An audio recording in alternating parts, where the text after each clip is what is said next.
Cette première partie d'après-midi consacrée à un sujet qui est assez valorisant pour nous, quelle source pour l'histoire du Louvre et quelle source aux archives nationales. Alors parmi les 360 km linéaires de fond que nous conservons depuis les rois mérovingiens jusqu'à quasiment François Hollande, il ne pouvait pas manquer d'avoir quand même un peu de source sur le Louvre, vous vous en doutez.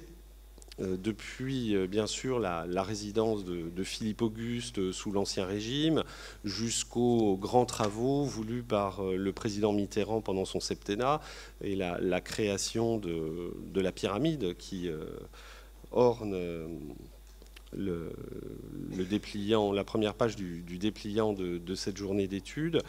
Et je crois que effectivement les archives nationales sont un lieu incontournable pour la recherche sur l'histoire du Louvre, à la fois une recherche sur la demeure royale, la demeure du chef de l'État, la demeure et la fonction institutionnelle du Palais du Louvre.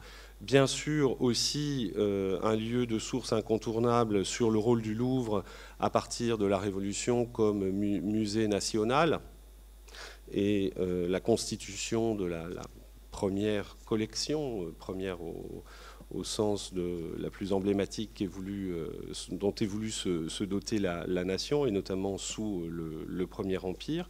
Et puis ensuite, les archives nationales conservent aussi des sources relatives, bien sûr, à l'évolution architecturale du bâtiment. Je vous dis ça un petit peu dans le désordre, et notamment à travers une sous-série qui est passionnante, qui est la sous-série 64 AJ, qui rassemble les archives de l'Agence d'architecture du Louvre depuis, je crois, le XVIIe siècle jusqu'au XXe siècle. Donc vous avez là une source incroyable sur l'évolution des bâtiments.